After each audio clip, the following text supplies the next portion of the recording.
नमस्ते। ओवरव्यू में आपका स्वागत है। आज 3 विषय, संवैधानिक पद पर बैठे लोग और भाजपा नेताओं में अब फर्क नहीं। दूसरे के नाम पर पैसा लेना ठगी है या नहीं। और तीसरा, चंपत राय आमंत्रित कर रहे हैं या अपमानित। इन तीनों विषयों पर बात करने से पहले आपसे आग्रह, चैनल को सब्सक्राइब करें और अगर हो सके तो चैनल की मेंबरशिप भी ले लें। चैनल की मेंबरशिप का मतलब कि हर महीने आपको एक छोटी रकम हमें आर्थिक सहयोग के रूप में देनी होती है। और अगर आप हर महीने का कमिटमेंट नहीं करना चाहते हैं तो एक बार वन टाइम एक मुश्त भी आप हमारा आर्थिक सहयोग कर सकते हैं। आपके इस आर्थिक सहयोग से हमें चैनल चलाने में आसानी रहती है। तो सबसे पहली बात, संवैधानिक पद पर बैठे लोग और भाजपा नेताओं में फर्क नहीं। अब शुरुआत में करना चाहूंगा, आज जो संसद में जिस तरह से धनखड़ जी, कोई आज नहीं किए, धनखड़ जी की अगर हिस्ट्री देखिए तो धनखड़ जी बंगाल के जब गवर्नर थे तो क्या वो गवर्नर की तरह बिहेव करते थे या वो भाजपा के कार्यकर्ता और एक कमिटेड नेता के रूप में कार्य करते थे। आज तो धनखड़ जी ने सारी हदें तोड़ दी। धनखड़ जी अब असल में कर क्या है, ये मोदी जी से इंस्पायर्ड लोग हैं। आपसे खूब मजाक करेंगे, आपको खूब बिलो द बेल्ट रिमार्क बोलेंगे, लेकिन अगर कोई आईना दिखा दे, बाकी तो छोड़ दे, सिर्फ आईना दिखा दे, तब इनसे नहीं सहा जाएगा। धनखड़ जी के साथ जो जिस तरह की हरकत कर रहे हैं, हम सब देख रहे हैं कैसे वो कर रहे हैं, कैसे बिहेव कर रहे हैं। फिर वो जिस तरह से प्रधानमंत्री आ रहे हैं, वो संवैधानिक पद पे उनसे जल्दी से खड़े होकर उनको जिस तरह से प्रणाम कर रहे हैं, वो सामने दिख रहा है। धनखड़ जी का मिमिक्री क्या, उनकी एक्टिंग, कल्याण बनर्जी टीएमसी के एक सांसद हैं, वो संसद के बाहर खड़े होकर कर रहे थे। भाई कैसे वो करते हैं, ये बहुत कॉमन चीज है। हर नेता के लोग बात करते हैं। वो नकल उतार रहे थे, राहुल गांधी उसका वीडियो बना रहे थे। अब धनखड़ जी को इसमें बिल्कुल आ गया, ये क्या है, संसदीय परंपराओं की आपने जो हालत कर दी है।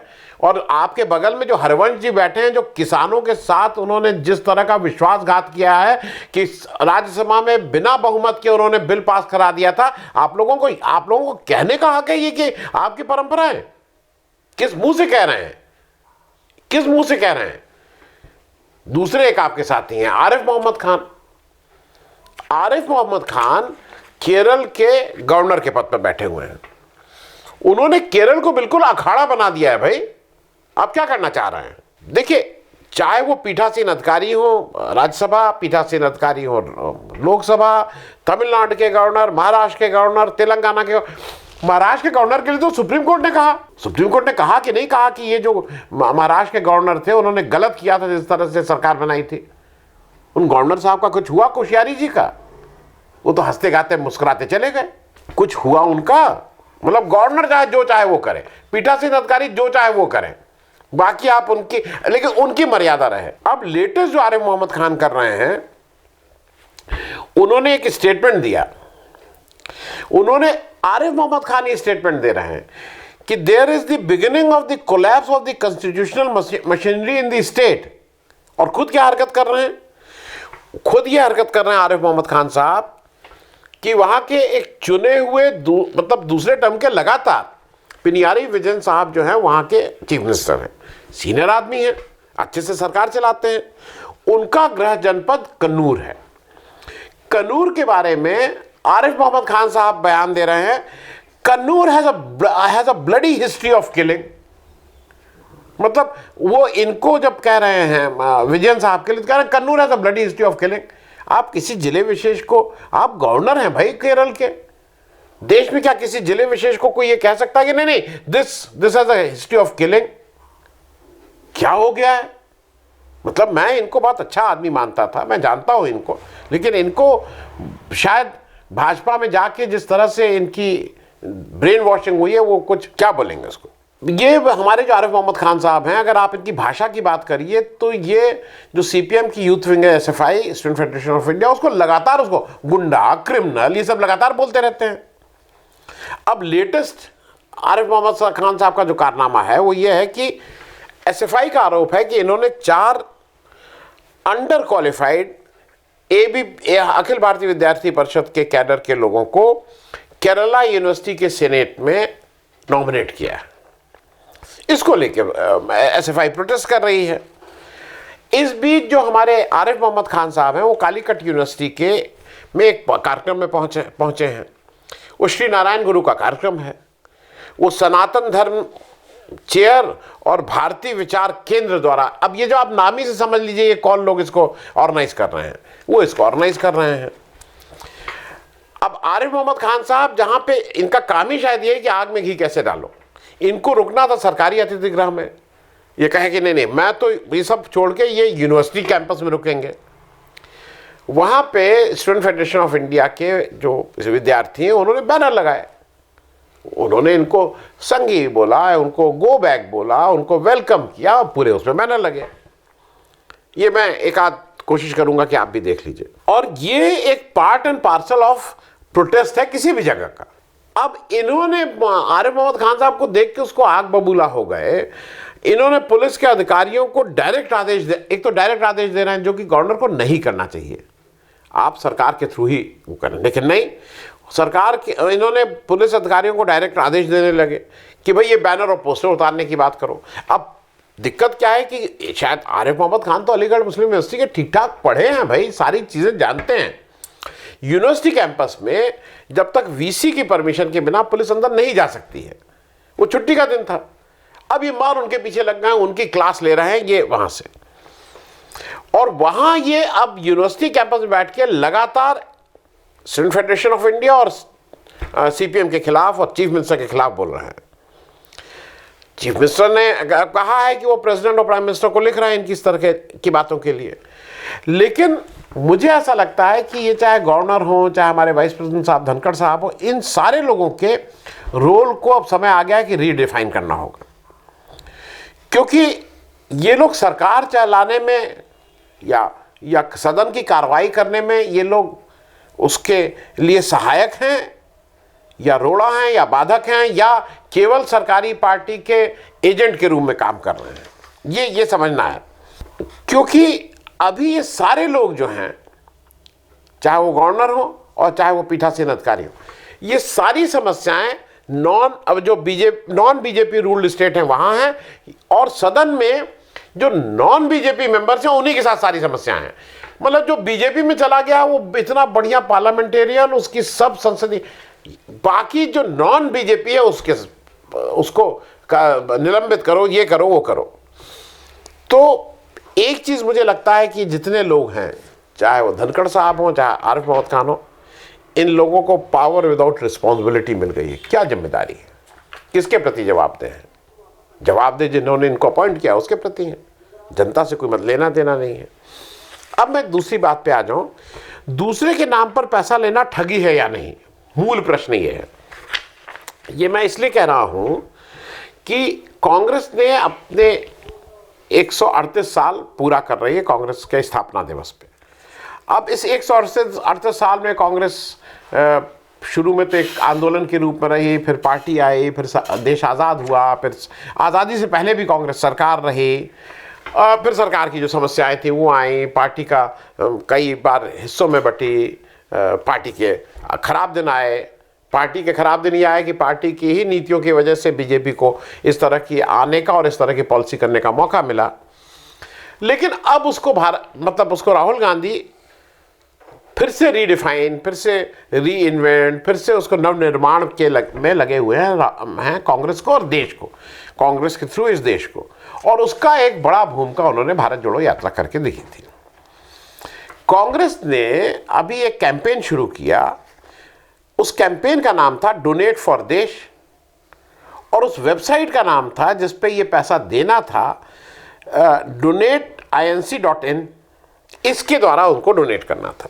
इसका एक अच्छा रिस्पांस था, लोग वो कर रहे थे। खड़गे जी ने इसका उद्घाटन किया, पहला पैसा उन्होंने डाला, जैसा कहा जा रहा है 1,38,000। अच्छा, वो 1,38,000 का ये है, 138 साल हो रहे हैं तो मिनिमम 138 रुपया, और फिर 138 इंटू 10 के उसमें 1380, 13,800, मतलब उस तरह से एक सांकेतिक रूप में बनाया कि भाई इस तरह से आप पैसा उसमें डोनेट करिए। कांग्रेस पैसा मांग रही है, भाई हमें इलेक्शन लड़ना है, हमारे और खर्चे इसलिए। अब इसमें थोड़ी एक दो बातें बता दूं कि इसका जो पेमेंट गेटवे बनाया है ना, वो कांग्रेस में बहुत थका हुआ है।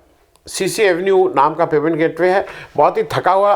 क्यों किया वो अब कांग्रेस की समस्या है, उनके जो डेटा मैनेजमेंट करते हैं जो भी उनके लोग हैं। अब जैसे मैं हूँ, हमारे यहाँ अब आप लोग से मैं आग्रह करता हूँ भाई एक वन टाइम पेमेंट कुछ वो करिए, हमारे यहाँ रेजर पे है। बहुत साफ सुथरा फटाफट करता है। अच्छा वो तो बड़ा वो अच्छा नेगोशिएट कर सकते थे, जैसे कुछ पैसा कुछ उसका हिस्सा रिजर्व पे भी रखता है ठीक है, but it is very secure, very good. अब एक मैं मोटा कैलकुलेशन कर दूं इस डोनेशन का क्या हो सकता है।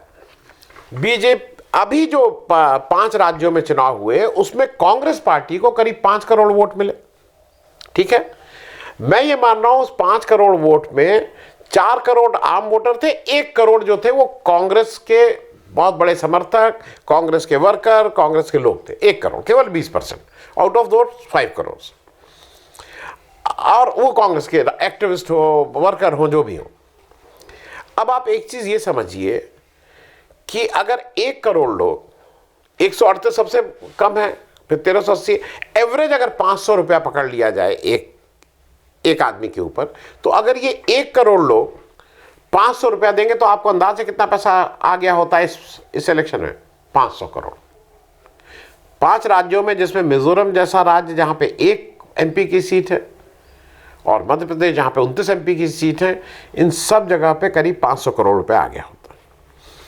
अगले चुनाव में जो सबसे बड़ी दिक्कत है, देखिए जो व्यवस्था है उस पर बीजेपी का control, ED, CBI, election commission, अब तो पार्लियामेंट जिस तरह से चल रहे हैं पूरा बीजेपी का कंट्रोल है।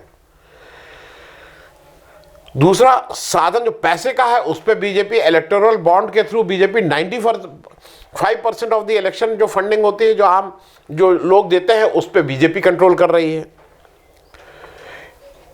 ये जो 138, हालांकि मैं इसको एक ढंग से और देखता हूं, पैसे के अलावा जो 138 रुपया कांग्रेस ने रखा है कि भाई आप इतना मिनिमम दीजिए, इसमें डोनेट करिए फॉर दिस आंदोलन, उसमें मुझे काशीराम जी की बात याद आती है। काशीराम जी जब वामसेव चला रहे थे मिशन के तौर पे, तो वो इनफैक्ट हर महीने वो पैसा रसीद करती थी, 1 रुपए की या 2 रुपए की। और बात ये था कि एक रिकॉल वैल्यू थी। अगर 138 रुपया कोई आदमी कांग्रेस को देता है तो 2 चीजें होती है, एक तो कांग्रेस से कनेक्ट होता है, फिर वो कांग्रेस के लिए वो अगर कहता है कि भाई इसको ऐसे करना चाहिए तो उसकी स्टेक भी है। ऐसे मैं कांग्रेस को मैं क्यों कहूं कि तुम ऐसे काम करना चाहिए, तुम ऐसे काम करना चाहिए। 138 रुपया दिया हूं इसलिए मेरा पैसा भी लगा है, तो इसलिए मैं आपसे कह रहा हूं कि कैसे आपको काम करना चाहिए।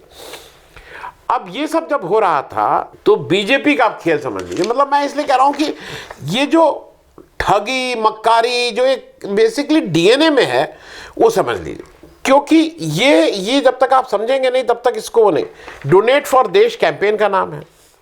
बीजेपी ने 16 दिसंबर के आसपास सैटरडे को डोमेन नेम इसी से डोनेट फॉर देश टाइप डोमेन नेम करके उन्होंने रजिस्टर करा लिया। और डोनेट फॉर देश ORG, इसका पैसा बीजेपी में सीधे जाने लगा, और डोनेट फॉर देश का इस तरह से करके वो एक ऑप्स इंडिया जो इन्हीं का एक पेपर है वहां जाने लगा। अब इसको कंफ्यूजन फैलाना है, पैसा जो था वो बीजेपी में डाइवर्ट कराया जाने लगा इस तरह का। आप ये बताइए सीधे सीधे, बीजेपी का आचरण कहीं से भी किसी भी नैतिकता के मापदंड से ठीक है? ऐसी पार्टी जिसका लीडर सुबह से शाम तक नैतिकता राजनीतिकरण नहीं, फलाना करण नहीं, ये कहते हुए नहीं थकता, ये उसका एग्जाम्पल है। और एक चीज मैं और पूछूंगा, ये जो काम किया ये ठगी है या स्मार्टनेस है? क्योंकि लोग अगर कांग्रेस के नाम पे पैसा दे रहे हैं उसको आप एक दूसरी साइड करके अपने यहां लेते जा रहे हैं, तो ये ठगी है कि नहीं है? क्योंकि मतलब 420 यही होती है ना, और क्या 420 होती है। कांग्रेस को मैं ये भी मानता हूं कि कांग्रेस को एक स्टेप आगे रहना चाहिए था, इसमें कोई बात नहीं। जब आप एक राजनीतिक पार्टी से नहीं, आप एक मक्कारों के गिरोह से लड़ रहे हैं, तो आप अपना डोमेन नेम, जब आपने देशभक्त फॉर वो जो भी आपने किया था उसको भी ले लेना चाहिए था, उसको ब्लॉक करना चाहिए था। मुझे एक ही चीज लगती है कि अब वो दिन आ गए हैं, नक्कालों से सावधान, कई जगह लिखा रहता है ना, तो ठगों से सावधान, नक्कालों से सावधान। मेरे हिसाब से कांग्रेस की ये अच्छी पहल है। आम आदमी जिसको लगता है कि क्या करें, देश में वो हो रहा है, बहुत से ऐसे लोग हैं, 138 रुपया दे के वो कांग्रेस से जवाब भी मांगेगा और कांग्रेस की जवाबदेही भी होनी चाहिए। ये अच्छी पहल है।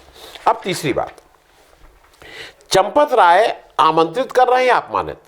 चंपत राय जी जो राम जन्मभूमि मंदिर ट्रस्ट के जो सेक्रेटरी साहब हैं, याद रख लीजिएगा, भूमि घोटाले में यही मुख्य थे। जब राम जन्मभूमि के नाम से कैसे कैसे मंदिर जमीन इधर उधर की जा रही थी, उसमें भी प्रमुखता से इनका नाम आया था।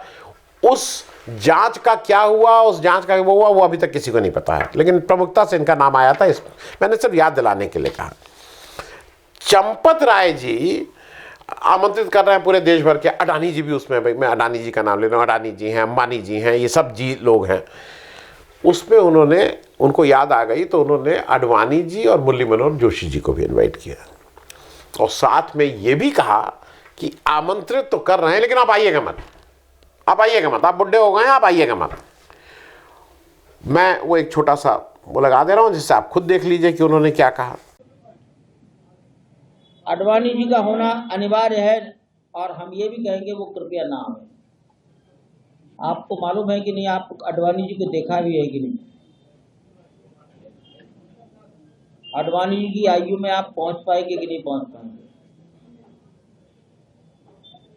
डॉक्टर जोशी से मेरी स्वयं वार्ता हुई और मैंने यही कहता रहा फोन पर, आप मत आइए, और वो जिद करते रहे मैं आऊँगा। मैं नहीं समझता कि मेरे से ज़्यादा संबंध आप में से किसी के हैं क्या, जितने मेरे उनसे संबंध हैं। और मैं बार बार निवेदन करता रहा, गुरुजी आप मत आइए, आपकी आयु, सर्दी, आपने घुटने बदलवाए हैं। वो कहते नहीं मैं आऊँगा, हरी इच्छा बलवान। मैं आपको बता दूं, 5 अगस्त को कल्याण सिंह जिद करने लगे मैं जरूर आऊँगा। अब क्या करें? तो मैंने उनके लड़के को कहा, इनको हाँ हाँ करते रहो, आखिर के दिन सोचेंगे। और आखिर के दिन उनको कहा आज आपको नहीं आना, मान लिया। घर के बुजुर्गों के साथ कैसा व्यवहार किया जाता है। और वो किस्सा बता रहे हैं कल्याण सिंह का कि मैं जब कल्याण सिंह को बुलाना था तो मैंने उनके लड़के से कहा कि इनको, वो बहुत आने को आतुर थे, 5 अगस्त की बात कर रहे हैं, लेकिन मैंने कैसे, मतलब कैसे उन्होंने डॉज किया कल्याण सिंह को। ये चंपत राय जी का फेदर इन द कैप है, जो मर्यादा पुरुषोत्तम राम के मंदिर के सेक्रेटरी हैं। उस मर्यादा का ये कितना अच्छा पालन कर रहे हैं, ये जरा देख लीजिए। देखिए संदेश बिल्कुल साफ, बीजेपी मोदी जी की, आरएसएस मोदी जी का, राम मंदिर मोदी जी का, उद्घाटन भी वो करेंगे, प्राण प्रतिष्ठा भी वो करेंगे, ये सब वो करेंगे। और मैं चलते चलते एक बात याद दिला दूं आपको, बकौल सुधीर चौधरी, जो अब पहले जी में थे अब किसी और में आ गए हैं, एबीपी या इंडिया टुडे, जहाँ पे भी आ गए आज तक, उन्होंने अभी जब 3 दिसंबर को ये जब मतगणना हो रही थी उसके बाद उन्होंने एक बड़ी विचित्र बात बताई। उन्होंने कहा कि अब ये छत्तीसगढ़ नहीं, अब ये मोदीगढ़ हो गया, ये राजस्थान नहीं, अब ये मोदी स्थान हो गया, और ये अब मध्य प्रदेश नहीं, अब ये मोदी प्रदेश हो गया। कन्हैया ने इसके बाद कल 2-4 दिन पहले कहीं से भाषण दे रहे थे, उन्होंने कहा सुधीर चौधरी जी ये भी ज़रा समझ लें, अगर महाराष्ट्र में बीजेपी जीत जाएगी या मोदी जी जीत जाएंगे तो क्या वो मोदी राष्ट्र हो जाएगा? हालांकि मानते तो इन लोग यही हैं कि अब ये मोदी राष्ट्रीय है, लेकिन भगवान राम के, आप किसी को तो छोड़ दो।